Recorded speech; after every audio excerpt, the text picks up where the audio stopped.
management. You are about to undertake a 2-hour experience of eye-opening, mind-expanding, revealing common sense discussion for the common sense citizen. Strap yourself in, put your trays in the upright position, remove dentures and loose jewelry, get comfortable, take a deep breath, and come along for the ride. It is time for the Joe Mangiacotti Show on Powerhouse Station WCRN 830, and our affiliates and streaming on the TuneIn app. It's Joe time, baby.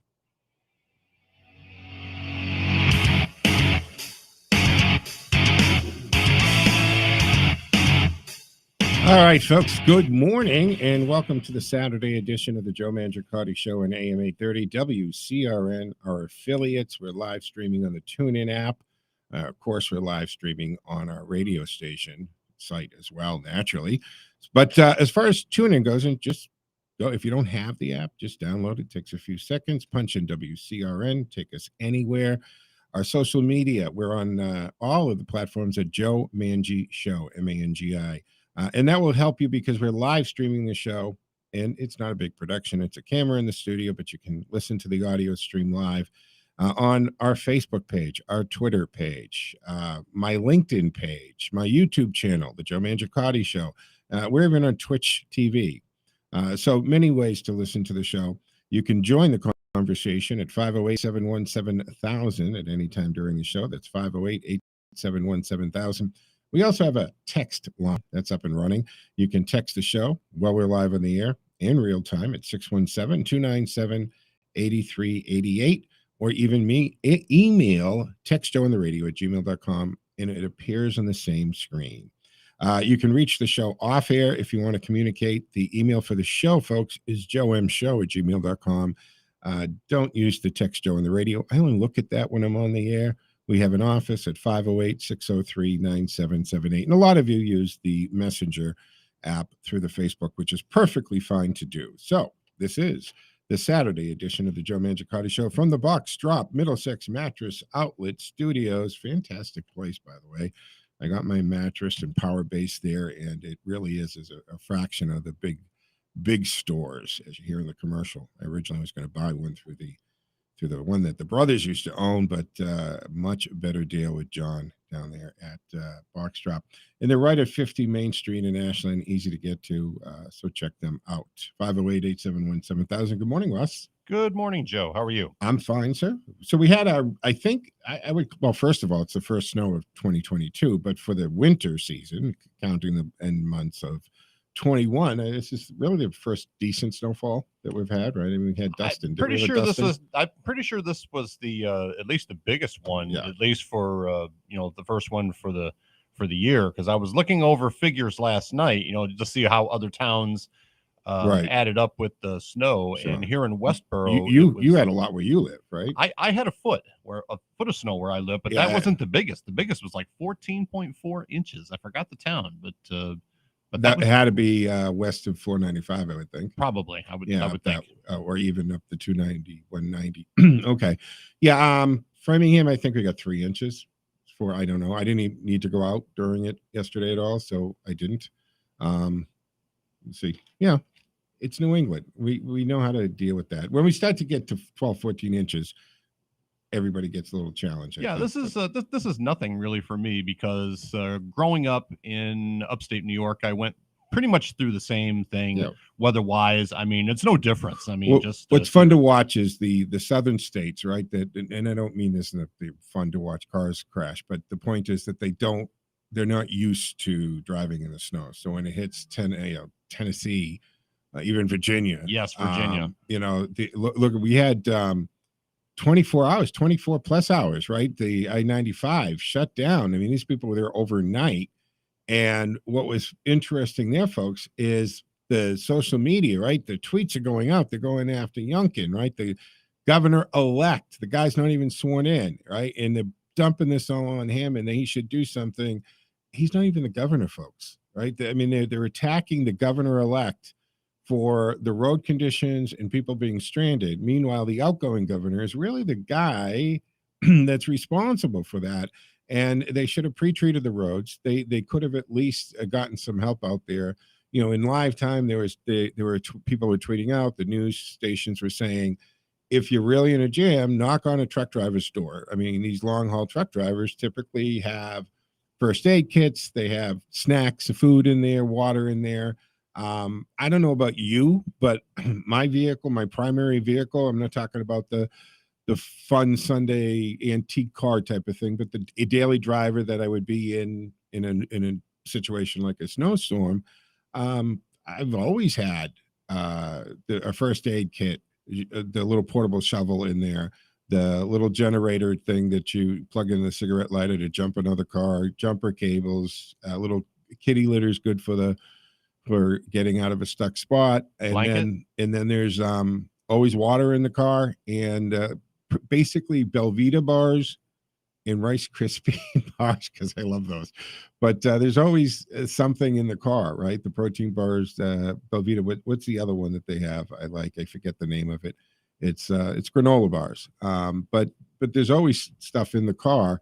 That's just something, Dad taught you when you were first learning to drive, right? Common you always sense. put this stuff in your car.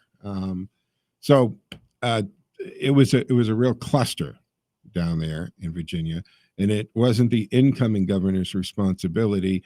He had about as much power as anybody who was making the stupid tweets to do anything about it. But they really did mess that up. And that, folks, is just a perfect example of why you can't expect the government to solve all your problems. And when you're in a jam or a situation like that, sitting back and assuming that the government has their stuff together and that they're going to be along any minute to save your butt, not a good presumption to make. You need to be self-sufficient. You need to have a plan in place and to look out for yourself and your neighbors directly, because look what happened between the disasters from Katrina to Hurricane Sandy to any of these situations that there were problems, right? I remember the dome in Katrina. They're saying go to the dome. And no, it was the worst place for you to go. It deteriorated very quickly in there. So you need to be self-reliant. You can't expect the government to come in and help you out everything. They really, leave the national defense, right? They do a great job there, right? We have the best, I think we still have the best military on the planet. China is giving us a run for the money, and you can't deny that, especially when it comes to, space, satellites. We have these supersonic missiles, right, that can travel the planet in record time and pinpoint hit anywhere on the planet. And then we got China knocking and plinging our satellites out of orbit like it was a Pong game from the 70s. 508-871-7000 to join the conversation. 508-871-7000. I wanted to talk about this. This is something that really gets my goat, and I don't know if you, the listener, and I'm sure a lot of you already know this, you've seen it in the news, you've heard it talked about, but the fact that this convicted Boston Marathon bomber, Sokhar Tazanov, right, this POS who cold-bloodedly murdered people in the Boston Marathon, destroyed lives, people lost limbs. I remember the little boy standing right near the pressure cooker. Well, he's been on death row, and that's a whole nother discussion that why is he even still alive? But they're charging on some technicality now. But that's not the thing the latest thing that has gotten me. It's the fact that this guy received the $1,400 COVID relief payment while in prison last summer. And prosecutors are asking the Bureau of Prisons to return the money being held in an inmate trust for Sanarov to the form of payment to the victims of the 2013 attack. Now, if you don't know this, right, he owes the government and the victims of his idiot brother $101 million.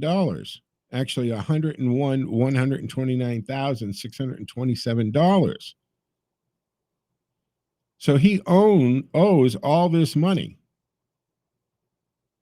And we send him money. Now, this actually brings into a bigger conversation, by the way, because it's now estimated that there's over $100 million in inmate funds throughout the country.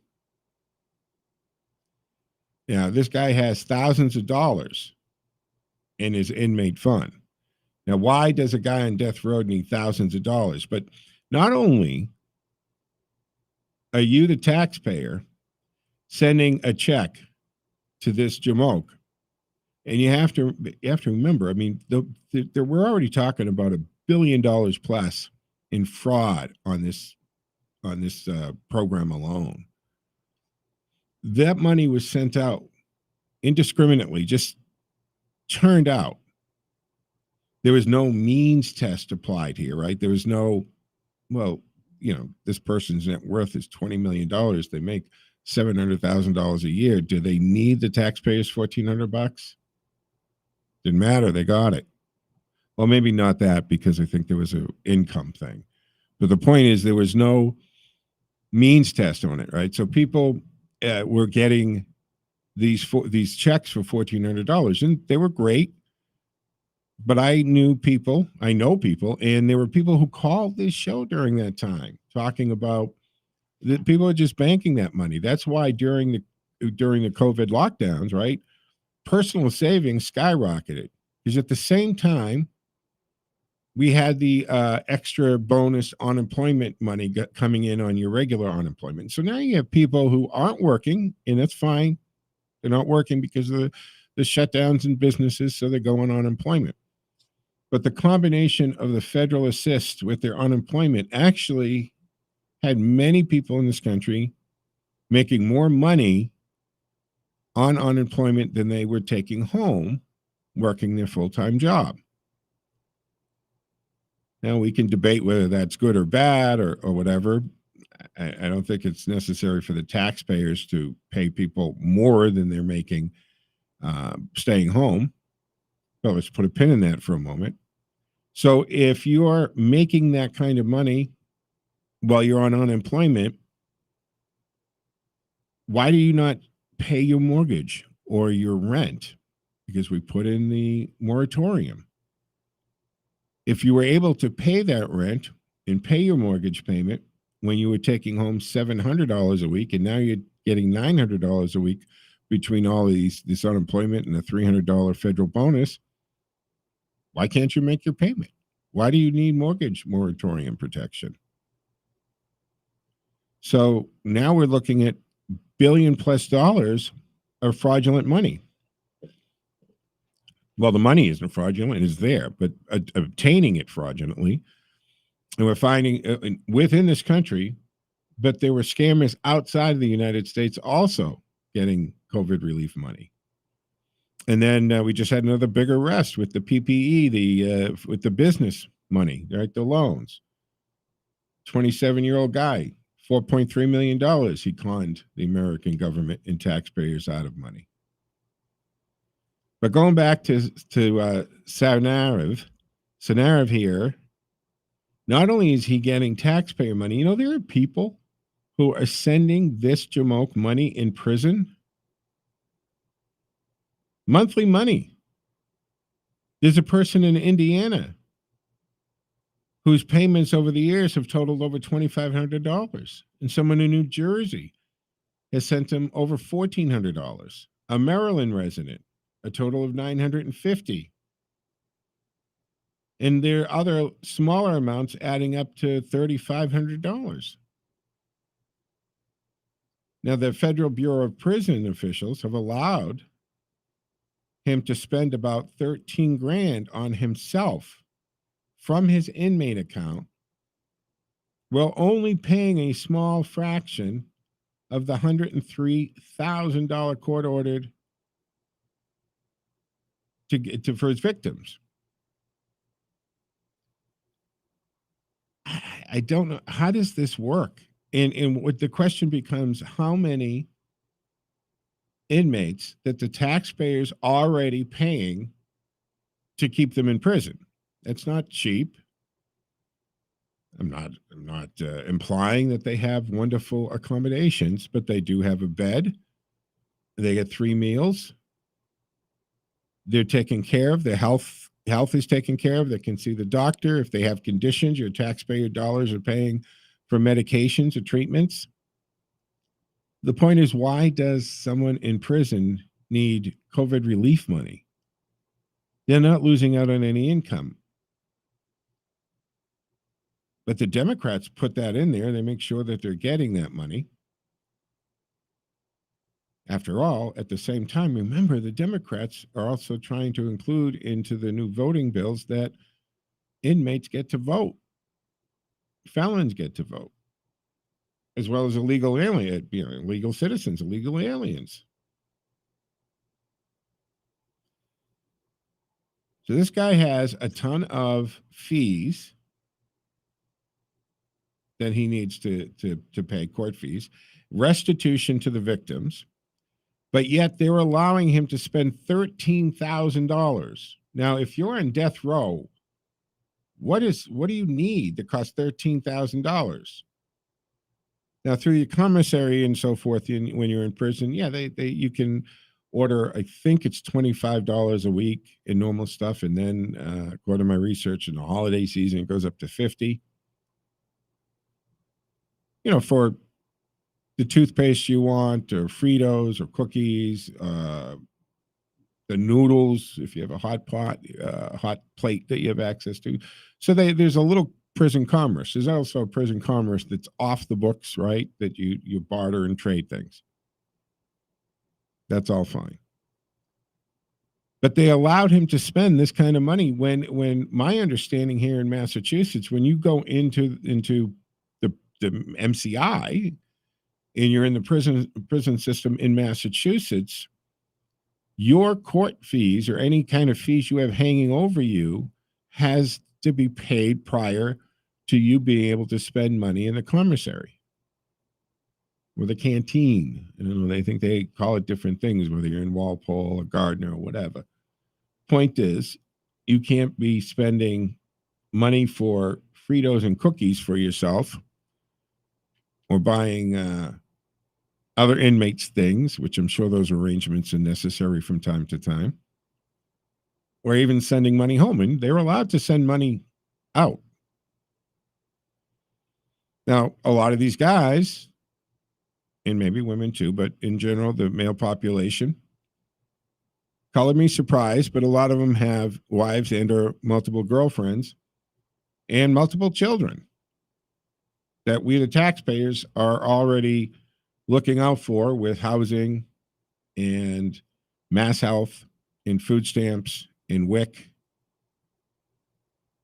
So to make sure that this dragon society here hasn't, that their kids are looked after, right? As a society, we have these safety nets because it's no fault of the child. But they were letting him spend $13,000 while sending another, $2,000 to his siblings and others. And he's only paid $2,200 to the victims.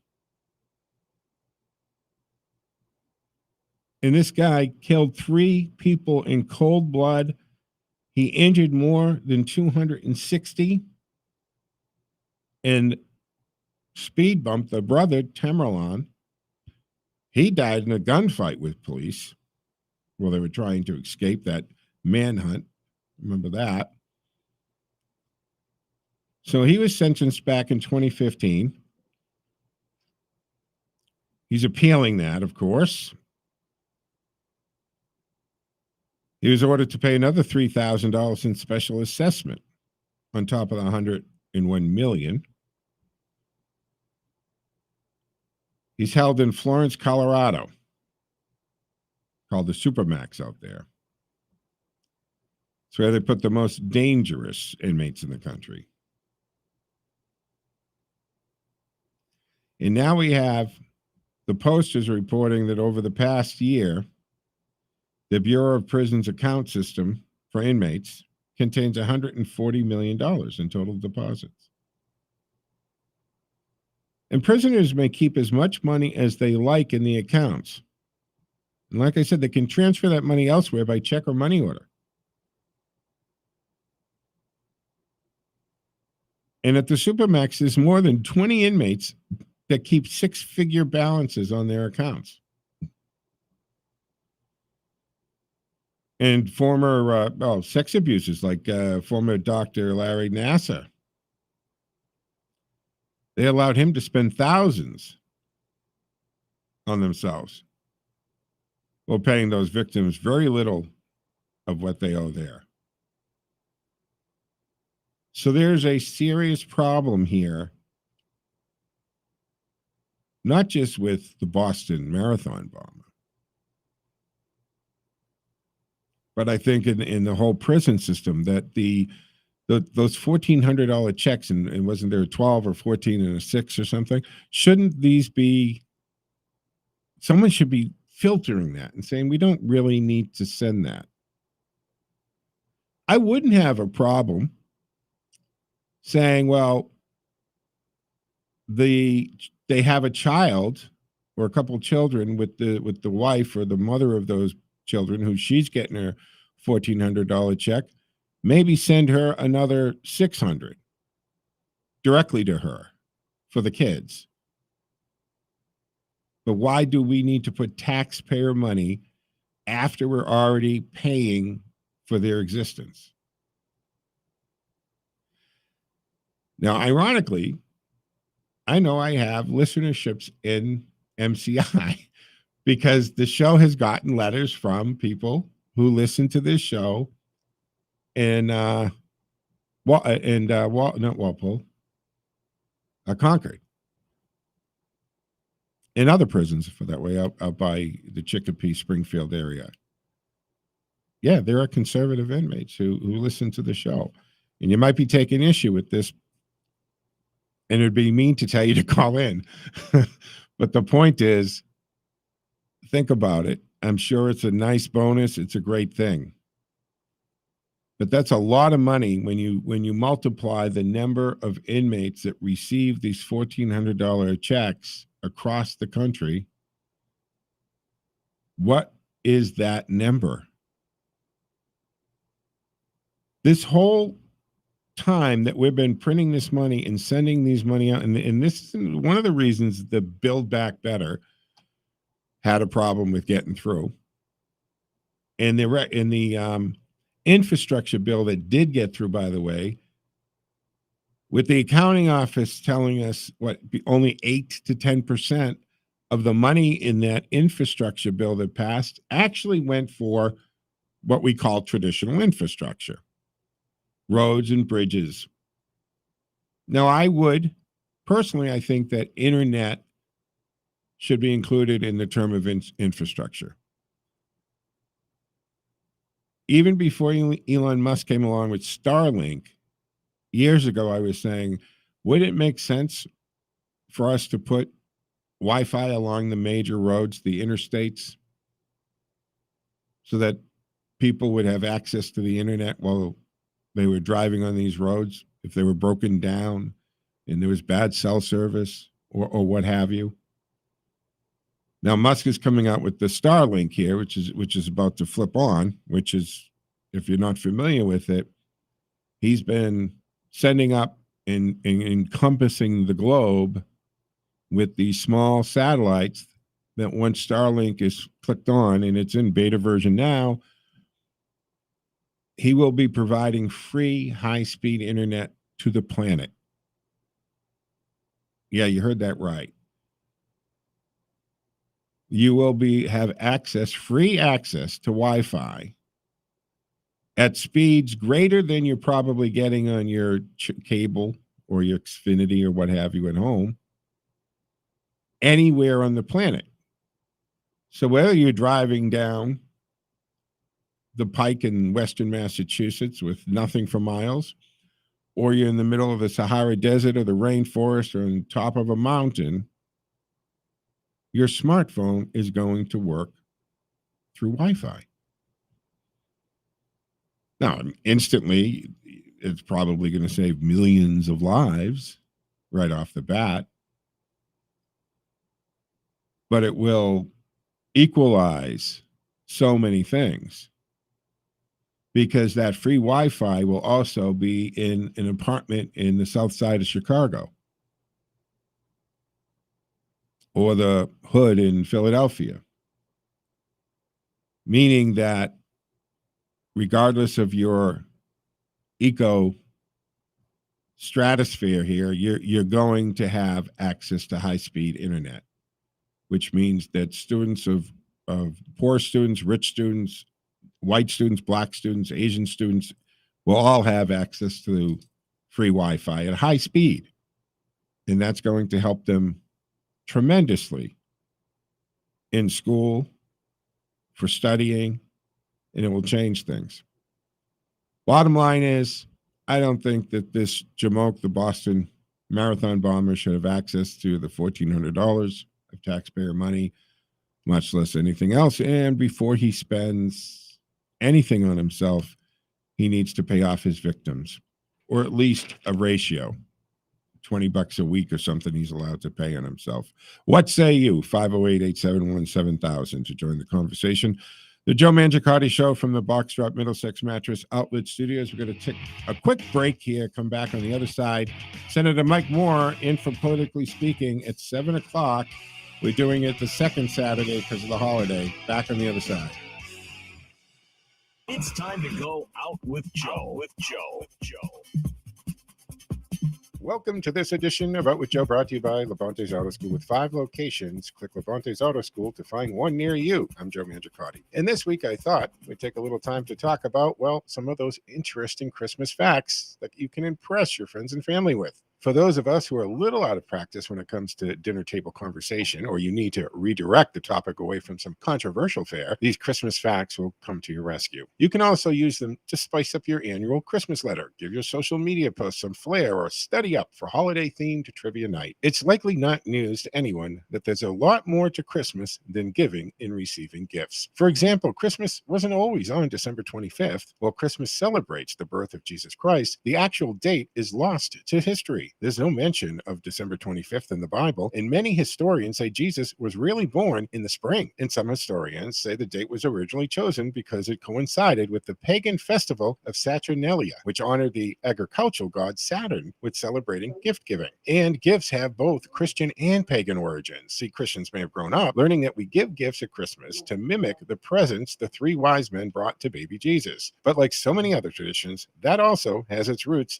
in Saturnalia. The pagan originally gave offerings to the gods as well. And you can thank Prince Albert for your Christmas tree. So brew a cup of tea when trimming your tree this year to pay homage to its origin. See, when Prince Albert of Germany got a tree for his new wife, Queen Victoria of England, it really took off across the pond. Well, a drawing of the couple in front of the Christmas tree first appeared in the Illustrated London News in 1848. And, well, in today's vernacular, that really went viral, and people started putting trees in the house. And speaking of Santa's appearance and look, see, Coca-Cola played a part in Santa's image. Before Coca-Cola decided to use his image for advertising, Santa's looks tended to be more spooky than jolly. Then in 1931, the beverage company hired an illustrator named Haddon Sundblom to depict the jolly old elf for a magazine ad. Now kids see visions of sugar plums instead of having Santa-themed nightmares. And the hanging of your stockings, well, that kind of started by accident. Legend has it we hang stockings by the chimney with care, thanks to a poor man who didn't have enough money for his 3 daughters' dowries. See, generous old St. Nick dropped a bag of gold down their chimney one night after the girls had hung their freshly washed stockings there to dry. That's where the gold ended up, and the tradition stuck. Some might think that Black Friday is the busiest shopping day of the year, but Black Friday isn't the busiest shopping day. Black Friday, or the day after Thanksgiving, certainly sees a lot of shoppers heading to the mall, but we must be a nation of procrastinators because the most hectic days of the year are actually the Friday and Saturday before Christmas, so plan ahead if you don't care for crowds. And one more for you. Silent Night is the most recorded song. We all know the same few handful of Christmas songs play at stores and on the radio in a loop all season long, but one of them has been adapted more than others. Silent Night earns that title as the most recorded Christmas song in history. It's had more than 733 different versions copyrighted since 1978. For more of these facts and tips, check the post out on outwithjoe.com for the complete article. We have suspended the Music Minute for the time being, but please support your local musicians. We do. Follow us on the social media platforms at Out with Joe. Out with Joe has been brought to you by Labonte's Auto School with 5 locations, one near you.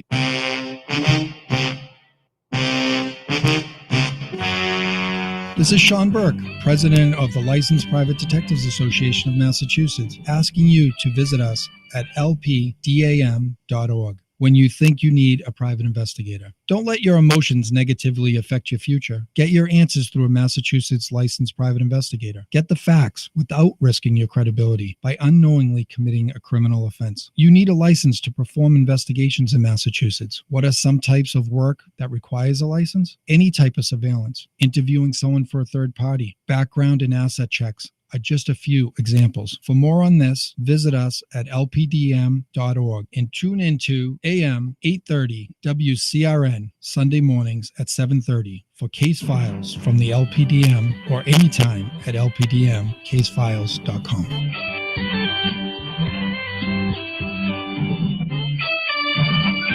We know why you're awake. Your child is about to get their driver's license. Levante's Auto School offers 1-week driving programs to help make sure your child stays safe and focused behind the wheel. 877 Drive. Who's Ed? That's the number for Levante's Auto School. Learn to drive safely and efficiently. Visit one of our 5 locations throughout Massachusetts. Click Levante'sAutoSchool.com. Levante's Auto School shows you how to learn the rules and keep your cool. 877 Drive. Who's Ed? That's the number for Levante's Auto School.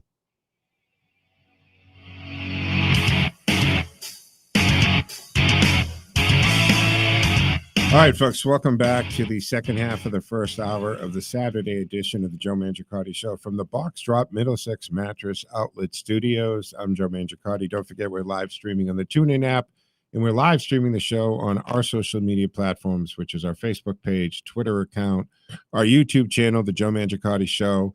It's even on my LinkedIn page and in Twitch TV. You can find us on all of those. 508-871-7000 to join the conversation. 508-871-7000.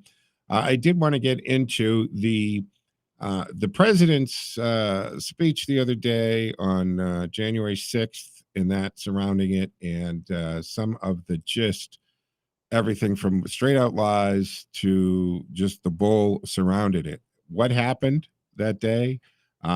Absolutely a stain on the history of the United States.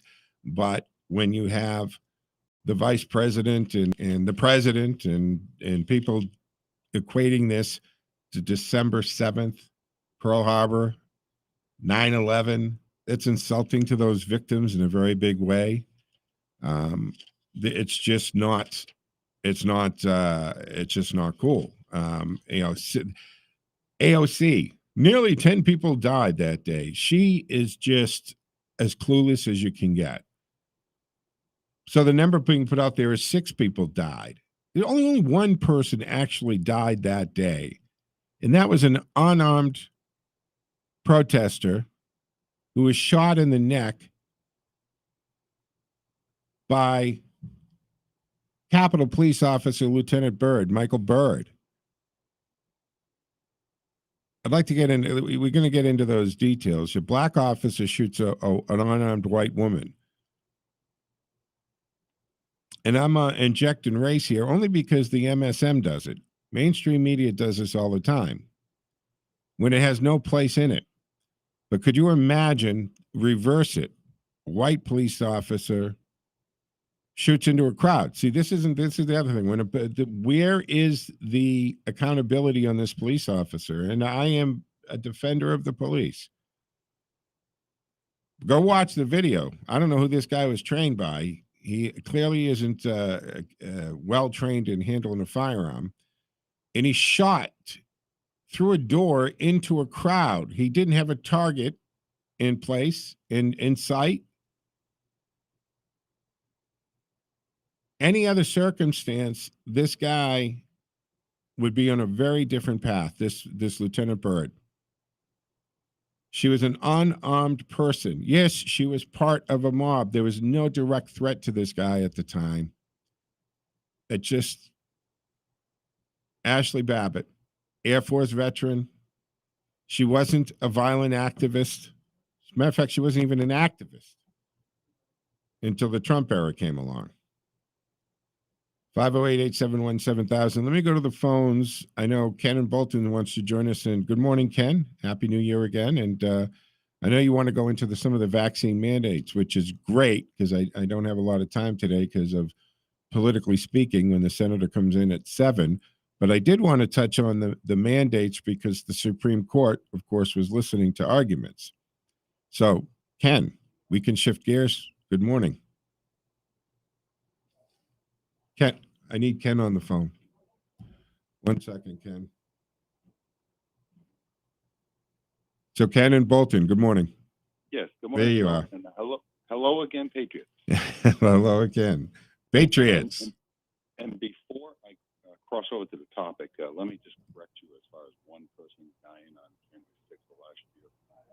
Examine for your listeners Julie Kelly's story, and she'll point out that it was a Roseanne Boylan who also died, and it'll be shocking, but how you hear she died. How did she die? Topic. Excuse me? Who is she now? Did she die?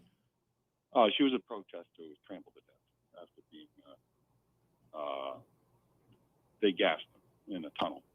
But that's a separate story. You have to examine it. Right. There's so many layers to this. Right. But we have to also get in the habit, folks, when you call in, not just if you're going to offer something great. I love that, Ken, but say who it is and what it is. Right. I don't need homework. The listeners don't need homework. So I will look through. What's her name? Say a name again, Rose. So go to DuckDuckGo, type in Julie Kelly, who just came out with a book. And the person killed was Roseanne Boylan, Boyland. Okay. Because I had an article, I'd read an article on who died, and that's not a name I'm recalling. Yeah, I heard about this actually last summer, and Julie Kelly's book just came out within the past week or two. Yeah, I want to read that one. There's the other one I also want to read. What was the other one that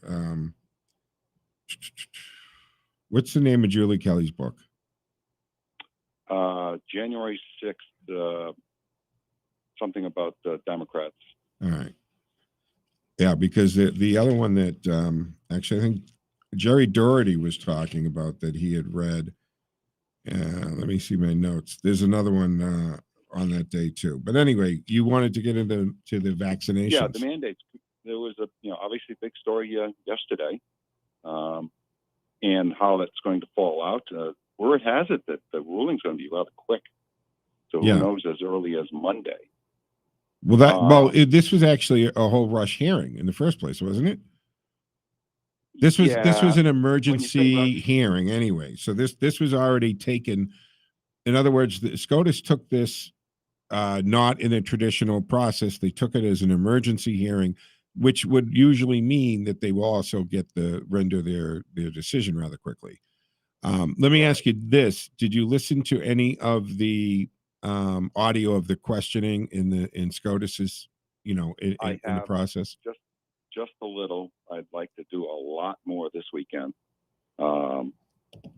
Roberts is still what a scoundrel he is. He's a swamp rat. There's no other way to describe it. Well, let me qualify what I'm about to say, folks, with this is you can't always determine how the justices are going to rule based on their questioning, because it's common practice for them to poke the bear, for them to get the argument out of who's ever in front of them by asking very leading questions, very difficult questions, and you can't tell where they're going to rule based on those, because they might be coming from the other's angle to get them to argue the point, right? So we know this from just that's the way the court works. But where my concern came down big time, Ken, was Justice Sotomayor, who her comments about how just uninformed a sitting justice is.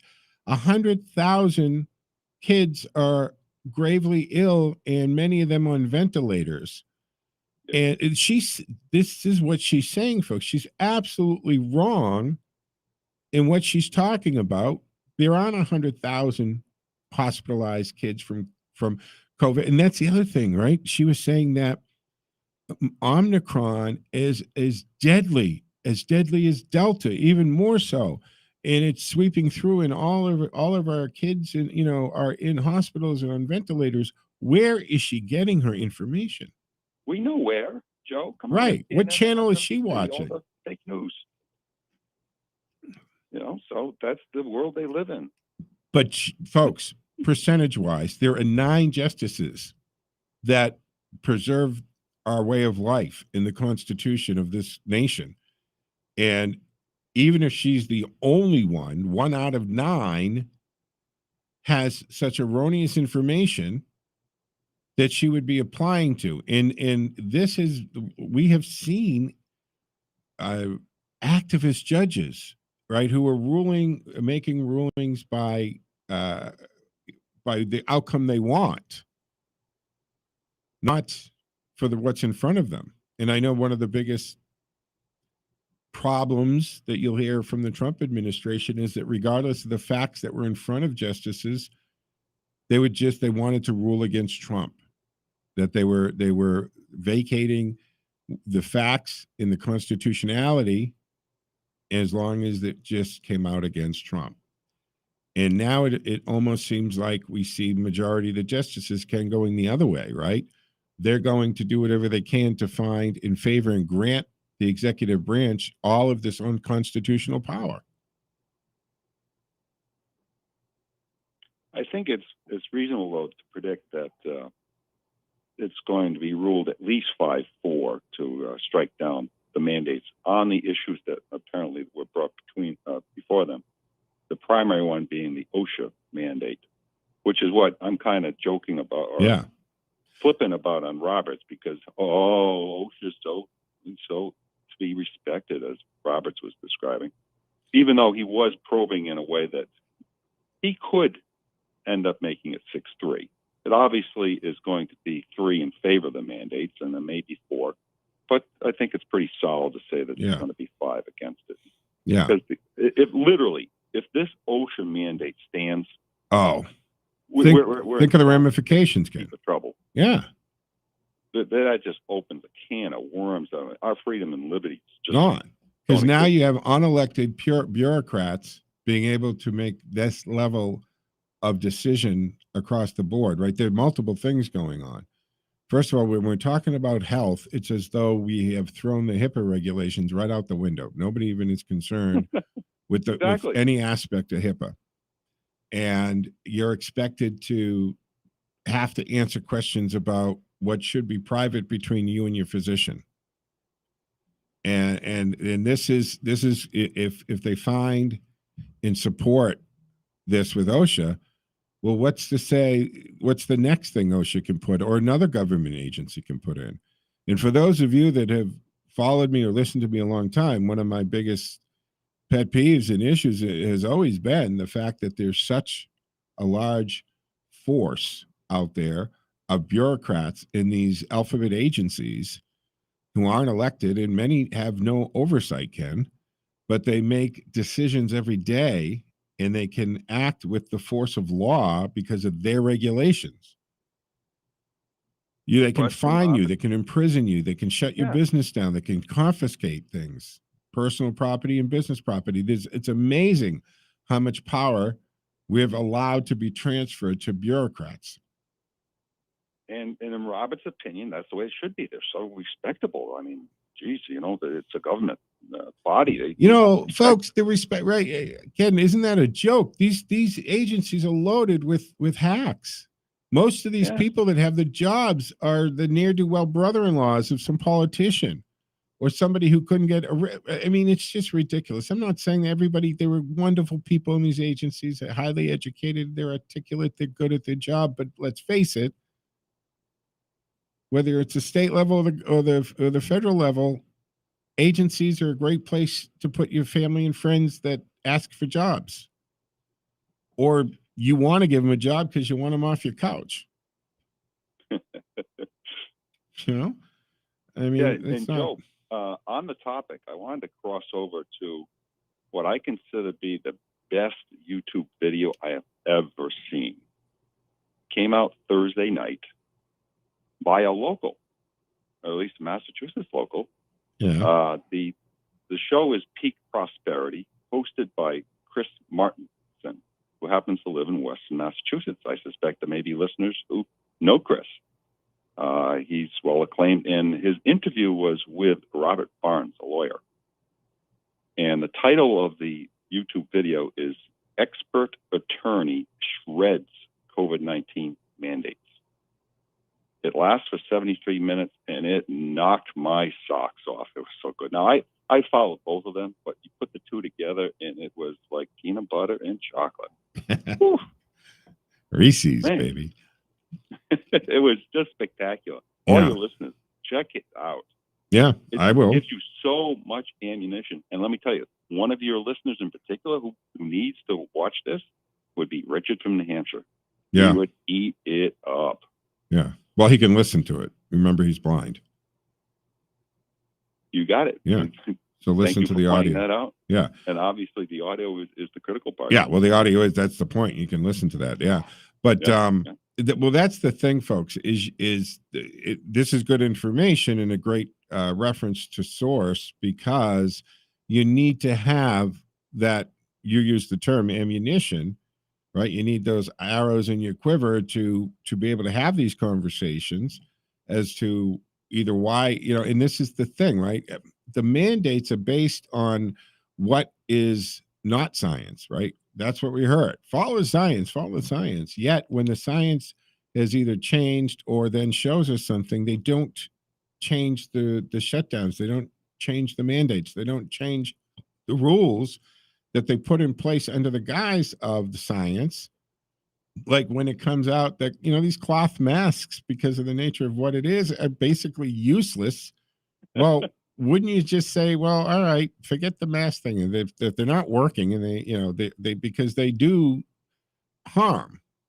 They do harm, right? When you got little kids sneezing into their masks, when you've got people who are forced to exercise, right? You got to go to the gym. You got to have a mask on while you're doing a treadmill or lifting or sweating, right? And breathing heavy, and you're putting a cloth in your mouth, right? Which is limiting your oxygen intake. When you add all these, the masks are actually harmful in many cases.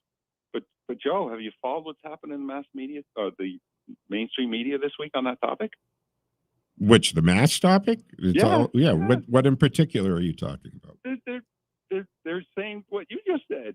Yeah.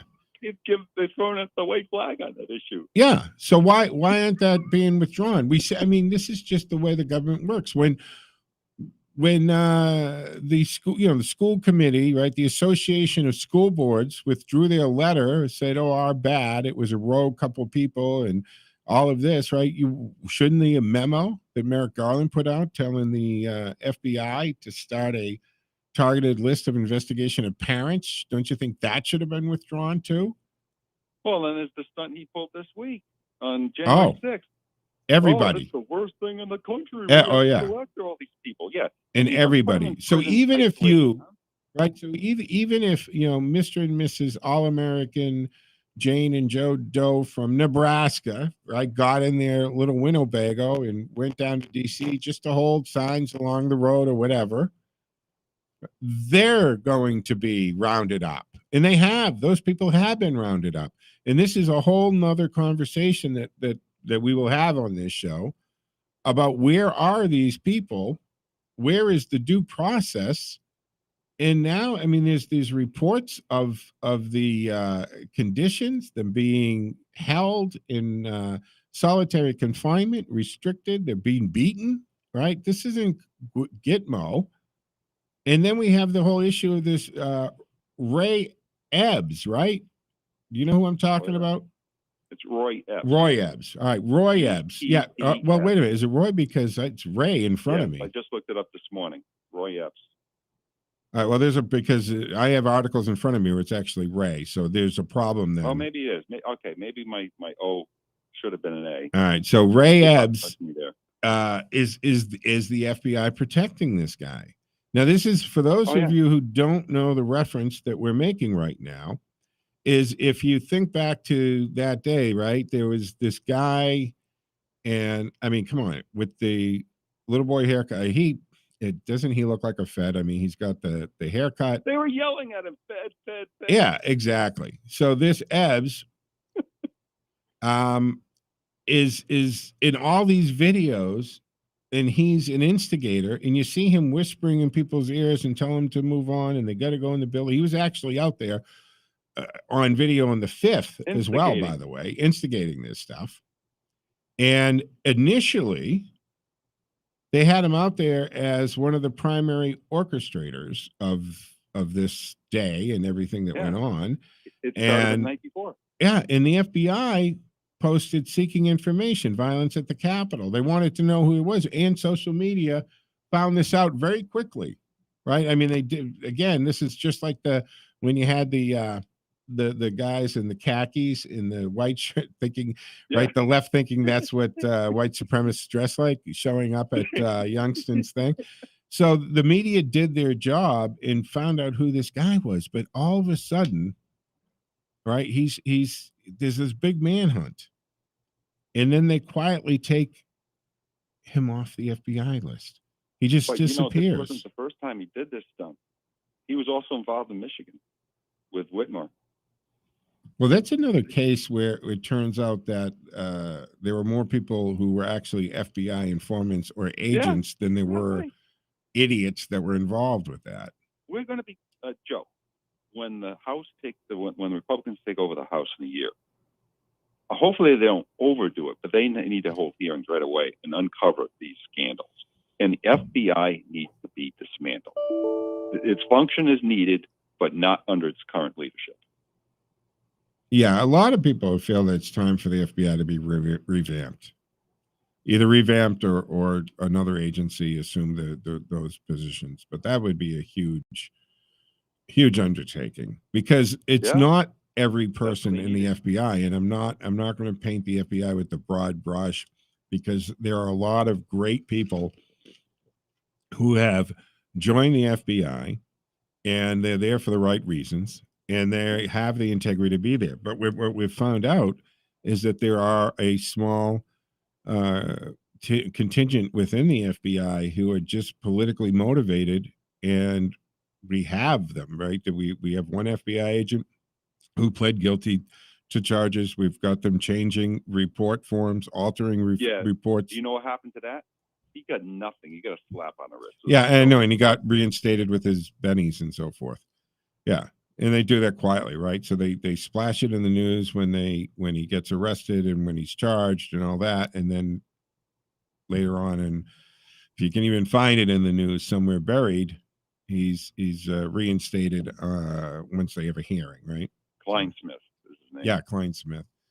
Well, I agree that the identity, the purpose of this guy Roy Ebbs, who is he really, and what was he doing there? Because if it turns out that he was along the same lines as those agents that were placed into the Governor Whitmore Gretchen there, the kidnapping attempt, that's a huge thing, right? That's what the left deals in, hope. So, I mean, this is something that we need to know. If this guy Ebbs was tasked with causing not the uprise, but if he was instigating and directing this, and he was an agent of the government, and again, folks, I'll say this again, you don't have to be an employee of the federal government if you are working under instruction, or what they call under the color of law. Then it's as if the government's doing it. And this guy, so he was quietly on July 1st taken off the FBI's website. Why? Who is he? What was he doing there? And he admitted to his local media, right, that he was there and what his role was, and that got quieted up. So you think we live in a banana republic, Joe, with all these stunts? Well, it's I hope we can turn that around. I understand what you're saying, and yeah, many of these things. I mean, the way that the people who have been arrested with the connection to January 6th, the way they've been treated is, especially when you put this in contrast to actual criminals who are smashing and grabbing and hurting. Look at the people zip tied in a mansion in Beverly Hills the other day. Joe, the New York City DA, the stuff he pulled this week. Oh my God! Isn't that crazy? And then you had and you backdrop that to Eric Adams. Jail. Now, so far, Eric Adams doesn't seem to have taken any issue with this new DA's policies, right? He seems to be able to go along with it, which is going to be a very sad day for New Yorkers. But Ken, I'm going to have to hold you there because we're running against the clock, out of time. Thanks for joining me for the Saturday edition of the Joe Mangiacotti Show from the Boxtrap Middlesex Mattress Outlet Studios. We'll come back on the other side at 7 o'clock for Politically Speaking, which we're doing on the second Saturday because, of course, the first fell on New Year's Day. So Senator Mike Moore will be in studio for Politically Speaking when we come back on the other side. Don't forget, you can join the conversation at 508-871-7000 at any time. And, of course, we'll keep our text line up and running at 617-297-8388. I'm Joe Mangiacotti from the Boxtrap. We'll do that one again. From the Boxtrap Middlesex Mattress Outlet Studios. Back on the other side.